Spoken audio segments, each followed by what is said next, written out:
사랑하고 존경하는 성도 여러분, 그리고 에베네셀 찬양대 대원 여러분, 하나님의 축복이 넘치시기를 축원합니다. 부활의 기쁨이 넘치시기를 축원합니다. 예수님께서 부활하셨습니다. 죽음을 이기시고 부활하셨습니다. 사망 권세를 이기시고 부활하셨습니다. 예수님은 하나님의 아들이시고 구원자이십니다. 부활의 사건으로 인하여 주님의 말씀이 모두 진리임을 확증해 주고 있습니다. 이러한 주님의 부활의 말씀은 저와 여러분에게, 우리에게 벅차오르는 감격과 소망을 갖게 합니다. 왜냐하면 예수님의 부활은 그 사건 자체로 끝나는 것이 아니라 장차 이 세상 마지막 때에 있게 될 우리 모든 믿는 사람들의 부활의 예표가 되기 때문입니다. 우리는 죄로 오염된 부패한 몸을 가지고 있어서 육체적으로는 죽을 수밖에 없지만 장차는 예수님을 따라 완전히 새로운 몸을 입고 다시 부활하게 되는 것입니다.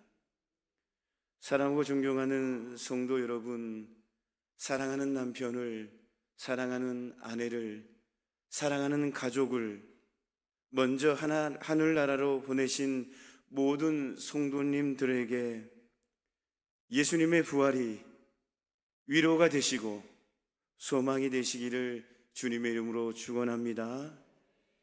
오늘 본문 말씀을 통하여 우리에게 주시는 하나님의 말씀은 예수님의 부활은 기독교 신앙의 기초다라는 것입니다. 예수님의 부활은 기독교 신앙의 기초이다. 안식 후 첫날에 막달라 마리아가 예수님의 무덤이 비어 있음을 발견하고 시몬 베드로와 요한에게 말을 합니다. 말을 들은 베드로와 요한이 그 사실을 확인하는 장면이 본문에 기록되어 있습니다. 이러한 본문은 매우 중요합니다. 왜냐하면 예수님의 무덤이 비었다라는 것은 부활을 증거하는 것이기 때문입니다. 물론 무덤이 비었다라고 해서 다 부활했다라고 볼 수는 없습니다. 때문에 예수님의 부활에 대해서도 의심하는 사람들이 많습니다. 어떤 사람은 예수께서 실제 죽었던 것이 아니라 가사 상태에 있다가 다시 살아났다라고 주장하기도 합니다. 또 어떤 사람들은 제자들이 예수님의 시체를 도적질해 간 후에 예수께서 부활했다라고 거짓 선전하였다라고 주장하기도 합니다. 또 그런가 하면 아리마다 요셉이 예수님의 시신을 장례 직후 다른 곳으로 옮겨갔을 것이라고 주장하기도 합니다. 그러나 이러한 것은 예수님의 부활을 부인하려는 사람들의 근거 없는 주장에 불과하다라는 것입니다. 오히려 당시의 상황들은 예수님의 죽음과 부활이 확실한 사실임을 명백히 증거해 주고 있다라는 것입니다. 그리고 이러한 예수님의 부활의 중요성은 기독교 신앙에서 절대적인 위치를 차지합니다. 기독교 신앙은 예수님의 부활에서 출발한다고 보아도 틀림이 없습니다. 예수님의 부활은 기독교 신앙의 기초입니다. 예수님의 부활이 없었다면 기독교도 존재할 수가 없는 것입니다. 기독교를 부활의 종교라 하는 이유가 여기에 있습니다. 예수님은 생전에 제자들에게 자신이 고난을 받고 죽으신 후에 제3일 만에 다시 살아나실 것을 거듭 예고하셨습니다. 이 예고대로 주님은 십자가에 순환을 당하시고 죽으셨다가 장사된 지 3일 만에 죽음을 이기시고 무덤에서 일어나심으로 말미암아 당신의 무덤을 빈 무덤으로 만드신 것입니다. 말씀드리면 예수께서는 부활하신 것입니다. 성도 여러분, 만일 막달라 마리아나 베드로와 요한이 무덤에서 예수님의 시신을 찾았을 때에 예수께서 그곳에 그대로 누워 계셨다면 어떻게 되었겠습니까? 막달라 마리아는 예수의 몸에 향품을 바름으로 말미암아 위안을 삼았을 것이고, 또 제자들은 스승의 시신이 없어지지 않은 것으로 인하여 안도의 한숨을 내쉬었을지도 모릅니다. 그러면 기독교는 탄생하지 못했을 것이며 우리에게는 아무런 소망도 없을 것입니다. 그러나 예수님께서는 당신의 말씀대로 다시 사셔서 당신의 무덤을 빈 무덤으로 만들었다라는 것입니다. 성도 여러분, 예수님은 부활이요 생명입니다. 믿으십니까? 예수님은 무덤에 갇혀 계실 수 없는 분이십니다. 예수님은 본질적으로 죽으실 수 없는 분이십니다. 곧 하나님이시기 때문에 그렇습니다. 그러나 예수님이 죽었다라는 것, 그러한 것 자체가 그러기에 기적이라는 것입니다. 따라서 예수님은 필연적으로 다시 사실 수밖에 없는 것입니다. 예수님은 우리의 죄값을 위해 죽으셨고 이틀 동안 죄값으로 무덤 속에 갇혀 계셨습니다. 그러나 이제 우리의 죄값을 다 갚으신 후에 무덤 문을 열고 부활하신 것입니다.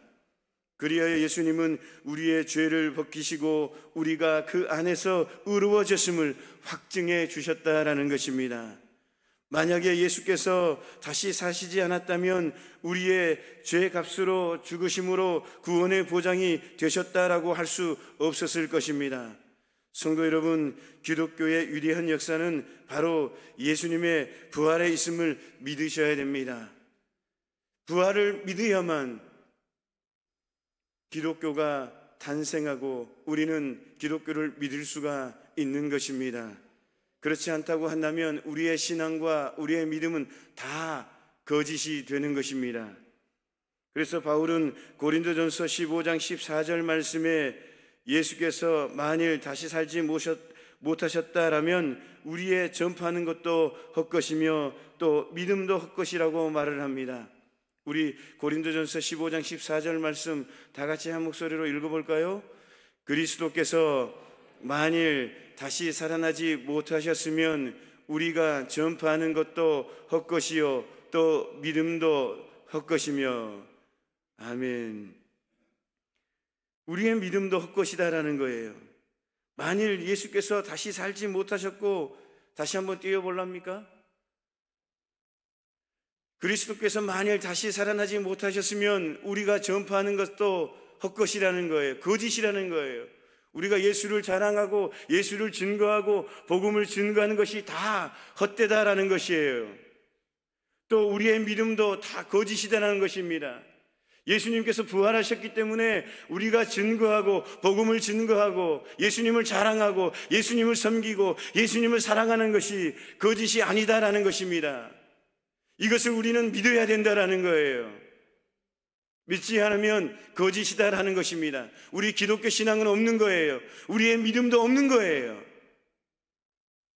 여러분, 굉장히 중요한 말씀입니다.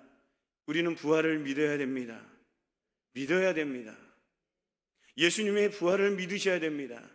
예수님이 다시 살아나셨음을 믿으셔야 됩니다. 예수님은 부활하심으로 우리 믿는 모든 사람에게 영원한 소망을 주셨고 기독교의 기초를 놓으셨다라는 사실입니다. 그러므로 성도 여러분, 예수님의 부활이 영원한 진리이고 우리의 소망인 것을 믿으시기를 주님의 이름으로 축원합니다. 두 번째 말씀은 장차는 우리의 무덤도 빈 무덤으로 발견하게 된다라는 것입니다. 예수님의 무덤이 비었음을 알리는 본문에서 우리는 또 한 가지 중요한 진리를 깨닫게 됩니다. 그것은 장차는 우리의 무덤도 빈 무덤으로 발견될 것이라는 사실입니다. 말씀드리면 우리도 예수님과 같이 부활하게 될 것이다 라는 말씀인 것입니다. 믿으십니까? 믿으시기를 주님의 이름으로 축원합니다. 로마서 6장 3절에서 5절 말씀에 바울은 말합니다. 우리 다 같이 한번 읽어보겠습니다. 무릇 그리스도 예수와 합하여 세례를 받은 우리는 그의 죽으심과 합하여 세례를 받은 줄을 알지 못하느냐? 그러므로 우리가 그의 죽으심과 합하여 세례를 받음으로 그와 함께 장사되었나니 이는 아버지의 영광으로 말미암아 그리스도를 죽은 자 가운데서 살리심과 같이 우리로 또한 새 생명 가운데서 행하게 하려 함이라. 만일 우리가 그의 죽으심과 같은 모양으로 연합한 자가 되었으면 또한 그의 부활과 같은 모양으로 연합한 자도 되리라. 아멘. 성도 여러분, 세례는 무엇입니까? 여기에는 두 가지 의의가 있습니다. 세례에는 두 가지 의미가 있는데요, 하나는 죄 씻음입니다. 세례를 받음으로 말미암아 죄 씻음 받는 것, 다시 태어나는 것, 거듭나는 것, 중생하는 것, 그러한 의미가 담겨져 있습니다. 또 하나는 그리스도와 연합하는 것입니다. 예수님과 연합하는 것. 세례를 받음으로 말미암아 믿음으로 우리가 성령 세례를 받고 예수님과 연합하게 되는 것입니다. 여기서 우리가 주목할 것은 두 번째 의의입니다. 우리는 예수 안에서 세례를 받음으로 말미암아 그리스도와 연합되었다라는 것입니다. 그리스도와 하나가 된 것입니다. 그러므로 그리스도의 죽음은 곧 우리의 죽음인 것입니다. 예수님께서 십자가에 죽으실 때에 우리도 함께 죽은 것입니다. 또한 그리스도의 부활은 우리의 부활이다라는 것입니다. 예수님을 믿음으로 말미암아 우리의 죽었던 영혼이 살아났으며 장차는 우리의 몸도 다시 살게 되었다라는 것입니다. 다시 태어났다라는 것입니다. 고린도전서 15장 20절 말씀에 바울은 말합니다. 우리 한번 같이 읽어볼까요? 그러나 이제 그리스도께서 죽은 자 가운데서 다시 살아나사 잠자는 자들의 첫 열매가 되셨도다. 이제 그리스도께서 죽은 자 가운데서 다시 살아나사 잠자는 자들의 첫 열매가 되셨도다. 첫 열매가 되었다, 첫 열매가 있다라는 것은 둘째, 셋째 열매가 계속 있다는 말씀 아닙니까? 성도 여러분, 예수 그리스도 안에 있는 우리는 그리스도를 본받아 그의 뒤를 이어 부활하게 되는 것입니다. 그러기에 우리는 더 이상 무덤의 존재가 아니다라는 것입니다. 우리는 우리의 무덤이 빈 무덤으로 발견될 것을 믿어야 될 줄로 믿습니다. 우리에게 한 가지 소원이 있다면 예수께서 속히 오셔서 죽지 않고 영생에 들어가는 것입니다. 다시 오실 예수님, 제 이름 주로 오실 그 예수님이 오시면 우리는 어떻습니까? 죽지 않고 들림을 받아 그대로 영생의 세계에 들어간다라는 것입니다. 그러나 비록 그리스도께서 오시기 전에 죽음을 맞게 된다 할지라도 두려워하거나 절망할 필요가 없다라는 것입니다. 우리에게는 다시 사는 소망이 있기 때문입니다. 우리의 죽음은 마치 계명을 쫓아 안식일에 쉬는 것과 같습니다. 우리의 무덤도 잠든 육체가 잠시 쉬는 안식처로, 그리고 부활을 기다리는 대기소일 뿐이다라는 것입니다. 어떤 분은 말합니다. 죽음을 괴물과도 같다라고 이야기하는 분도 있습니다. 그런 것 같습니다. 죽음이란 괴물은 참으로 오랫동안 수많은 사람들을 집어삼켰습니다. 그리고 예수님마저도 집어삼켰습니다. 죽음은 참으로 무서운 괴물과도 같습니다. 그러나 예수님께서는 그러한 능력으로 이 죽음이란 괴물을 이기시고 다시 살아나셨습니다. 이제 그를 믿는 모든 성도가 그의 뒤를 쫓아 죽음을 이기고 살아나올 것입니다. 이것이 우리 믿는 자의 소망인 것입니다. 성도 여러분, 예수님의 빈 무덤은 죽음을 정복하신 그리스도의 승리이고 또한 그와 연합한 우리의 승리인 줄로 믿으시기를 주님의 이름으로 축원합니다. 세 번째 말씀은 예수님을 위한 헌신이 사랑을 가늠하는 기준이다라는 것입니다. 1절 본문을 보면 안식 후 첫날 이른 아침에 아직 어두울 때에 막달라 마리아가 예수님의 무덤을 찾아간 사실이 나옵니다. 요한이 마리아에게 초점을 맞추어 그녀의 이름만을 언급하고 있지만 그녀 혼자서 무덤에 간 것은 아님은 우리는 잘 알고 있습니다. 마가복음 16장을 보면 거기에는 야고보의 어머니 마리아와 살로메가 동행하였으며 또 누가복음 23장을 보면 그들이 무덤을 찾는 목적은 예수의 시신에 향품을 바르기 위한 것이었다라고 기록되어 있습니다. 그녀들은 전날이 안식일이었으므로 안식일이 지난 다음 날 예수님의 시신에 향품을 바를 목적으로 이른 새벽 미명에 예수님의 무덤을 찾았던 것입니다. 이 여인들의 행동은 우리에게 예수님을 향한 그들의 마음이 어떤 것이었는지를 알게 합니다. 그것은 바로 사랑이었습니다. 예수님을 사랑했기에 정성을 다해서 향품을 준비할 수 있었고, 아직 해가 뜨기 전인 새벽부터 무덤을 찾게 되었던 것입니다. 성도 여러분, 예수님을 어느 정도 사랑하는가는 헌신의 분량이 증명해 준다라는 사실입니다. 예수님께 대한 사랑을 증명하는 데는 사람의 마음을 감동시키는 미사 요구가 필요하지 않는다라는 것입니다. 말이 필요 없습니다. 예수님을 사랑하면 말이 필요 없는 것입니다. 예수님 사랑합니다라는 그러한 말이 필요 없습니다. 행함으로 보여주면 되는 것입니다. 여러분 어떻습니까? 사랑하는 여인들이 사랑합니다라고 말로만 한다고 해서 그게 사랑의 표현입니까? 아니다라는 것이지요. 사랑하면 어떻습니까? 모든 걸 다 주고 싶지 않습니까? 부모가 자식을 사랑하는 마음도 그렇지 않습니까? 우리가 자녀들을 이해한다고 한다면 모든 것을 주고 싶은, 또 표현하지 않습니까? 나는 못 먹더라도 아껴놓고 자녀를 위해서 희생하고 헌신하지 않습니까? 그것이 바로 사랑이다라는 것입니다. 우리가 예수님을 사랑한다고 한다면 예수님 사랑합니다 입술로만 고백하는 것이 아니라 예수님을 위해서 헌신하는 것입니다. 그것이 바로 진짜 사랑이다라는 것입니다. 이 입술의 신앙 고백이 예수님과 관계의 전부를 나타내는 것이라고 말해서는 안 되는 것입니다. 그것이 아무리 완벽하고 빈틈이 없을지라도, 완벽한 말의 표현일지라도 예수님을 위해서 아무것도 하지 않는 사람은 예수님을 사랑하지 않는 것이며 믿음도 없는 것입니다. 우리가 진짜 예수님을 사랑하고 진짜 믿음이 있는 사람이라고 한다면 행동으로 보여주는 것입니다. 어떻게 해서라도 표현하는 것입니다. 예수님을 사랑한다면 막달라 마리아처럼 그분을 위해 헌신적인 삶을 살아야 하는 것입니다. 자신이 원하는 일일지라도 예수님을 위해서는 기꺼이 포기할 수 있어야 한다는 것입니다. 또 어떻습니까? 예수님을 위해서라면 사람들이 던지는 무수한 돌팔매도 기꺼이 감수할 준비가 되어 있어야 된다는 것입니다. 예수님을 사랑한다라는 말이 진심임을 인정받기 위해서는 반드시 언행일치, 말과 행동이 하나가 되어야 된다는 것입니다.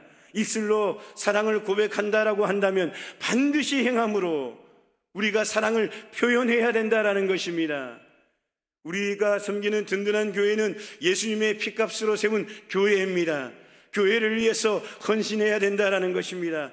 헌신이 만약 큰 것만을 헌신이 아니다라는 것입니다. 교회를 위해서 기도하고 교회를 위해서 늘 정말 어떻습니까? 교회를 위해서 우리가 지나가다가 휴지 하나라도 발견하면 줍는 것이 바로 주님을 사랑하는 것이고 예수님을 사랑하는 것입니다. 여러분, 주님을 사랑한다고 한다면 어떻습니까? 표현하는 것입니다.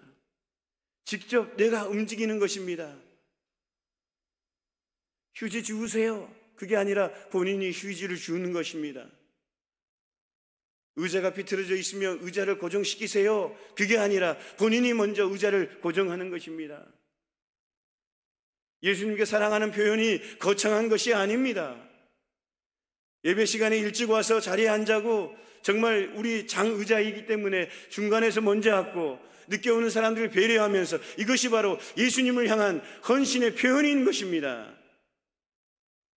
성가대에 일찍 와서 먼저 저 자리 정돈하고 우리 대장님만 하는 게 아니고 총무님만 하는 게 아니고 먼저 와서 먼저 온 분이 먼저 다 준비하고, 이것이 바로 헌신인 거예요. 예수님을 사랑하는 표현인 거예요. 거창한 것이 아니에요. 내가 할 수 있는 것, 내가 좀 더 시간을 먼저 할애하는 것, 그것이 예수님을 향한 헌신인 것입니다. 여러분, 거창하게 생각하지 마십시오. 헌금을 많이 한다고 주님을 사랑하는 것이 아닙니다.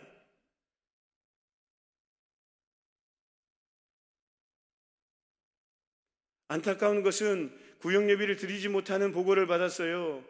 왜 그러냐고 물어봤더니 구역예배 드릴 때에 이렇게 헌금 주머니를 놓으니까 어떤 분들은 5,000원, 어떤 분들은 10,000원, 본인은 1,000원도 없는데 너무나 부끄러워서 구역예배를 못 드린대요. 여러분, 헌금이 중요한 게 아니에요. 예배가 목적이에요. 여러분 어떻습니까? 내 형편대로 하나님께 예물을 드리면 되잖아요. 하나님은 아셔요. 어떤 분들은 온라인 헌금을 확인해 보니까 100원씩 헌금을 드리시더라고요. 무명으로. 부끄러워할 필요 없습니다. 하나님은 중심을 보시는 하나님이에요. 하나님은 다 아셔요. 우리의 형편과 처지를 다 아셔요.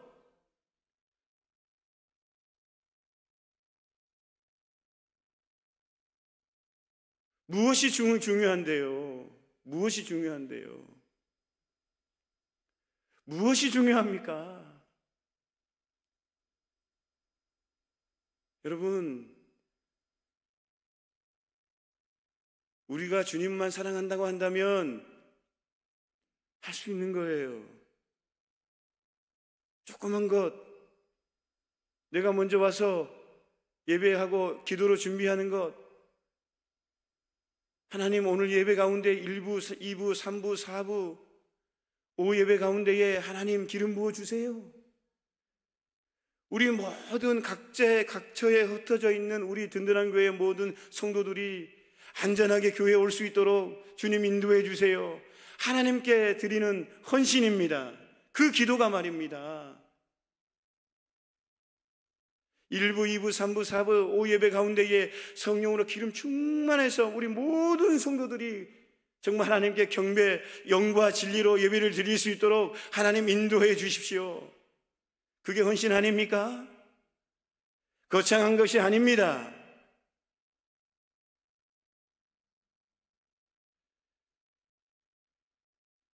예수님을 우리가 진심으로 사랑한다고 한다면 막달라 마리아처럼 우리는 헌신적인 삶을 살아야 된다라는 것입니다. 성도 여러분, 예수님은 말이 아닌 행동으로, 행함으로 사랑을 증명해 보여주셨습니다. 마찬가지로 우리도 행함으로 그분께 대한 사랑을 증명해 보여야 될 줄로 믿습니다. 그 증명은 거창한 것이 아니라는 것, 가장 소소한 것, 내가 할 수 있는 것, 적은 것이라도 우리가 기도라도 그렇게 표현하자라는 것입니다. 우리가 함께 표현하시기를 주님의 이름으로 축원합니다. 마지막으로 예수님의 약속을 온전히 믿어야 된다라는 것입니다. 주님의 약속을 온전히 믿어야 된다. 2절, 3절 말씀을 보면 또한 예수의 무덤에 갔던 여인들이나 그들의 전하는 말을 들은 사도들이 당황해하는 모습이 나옵니다. 여인들의 보고를 받고 베드로와 요한이 즉시 일어나서 무덤으로 달려갔다는 3절의 기록은 그들이 여인들의 전언을 들었을 때에 어떤 마음이 이었는지 짐작하게 합니다. 그들은 놀라고 두려워하게 되었습니다. 아마도 그들은 예수님의 시체가 없어진 것을 유대인들이 그분의 시체를 어디론가 치워버렸기 때문이라고 생각했던 것 같습니다. 당시의 그들로서는 충분히 생각 가능한 일이었습니다. 그러나 여기서 한 가지를 생각해 보아야 합니다. 예수님께서는 이런 일이 있기 전에 분명하게 자신의 부활을 거듭 예고하셨다라는 것입니다. 거듭 말씀하셨다라는 것입니다. 베드로와 요한은 말할 것도 없고 다른 제자들도 이 사실을 알고 있었습니다. 그들이 만일 예수님의 약속을 신뢰했다면 예수님의 시체가 없어졌다는 말을 들었을 때에 먼저 주님의 부활에 대해 생각했을 것입니다. 빈 무덤을 보면 아, 주님이 부활했구나, 이렇게 생각이 들어야 되는데 그렇게 하지 못했다라는 것입니다. 이러한 모습은 그들에게 주님의 약속에 대한 믿음이 없었음을 보여준 것입니다. 그들은 예수님을 믿는다고 자신의 신앙을 고백하면서도 그분의 말씀이나 약속들에 대해서는 선별적으로 믿는 아직 성숙하지 못한 모습을 지니고 있었던 것입니다. 어쩌면 이러한 모습이 지금의 많은 기독교인들의 모습인지도 모르겠습니다. 예수님의 약속을 아는 것은 그리 어려운 일이 아니지만 그것을 신뢰하고 쫓는다라는 것, 결코 쉽지가 않음을 제자들은 잘 보여주고 있습니다. 그러나 예수님께서 기뻐하시는 사람은 말입니다, 알기만 하는 사람이 아니라 믿는 사람임을 마음에 담으셔야 된다라는 것입니다. 하나님의 역사는 믿음을 따라서 일어나기 때문에 그분의 약속을 아는 것으로 만족하지 말고 믿는 자가 되도록 힘써야 될 줄로 믿습니다. 계속해서 부활주일만 되면 말씀드리잖아요. 말씀을 나눕니다. 예수님께서 부활하셨다라고, 성경은 그렇게 기록되어 있다라고 우리는 계속해서 듣고 알고 있습니다. 그렇지만 믿지 않는다고 한다면 아무것도 아니라는 거예요. 믿어야 된다라는 거예요. 예수님의 부활을 믿어야 된다라는 거예요. 하나님의 역사는 믿음을 따라서 일어나기 때문에 그분의 약속을 아는 것으로 만족하지 말고 믿는 자가 되도록 우리는 힘써야 될 줄로 믿습니다. 아는 것과 믿는 것은 동요가 아닌데 이 둘을 동일시하는 사람들이 적지 않다라는 것입니다. 누가 죄에서 구원을 얻고 또 하나님의 자녀가 됩니까? 성경은 예수님을 아는 사람이 아니라 믿는 사람이라고 가르칩니다.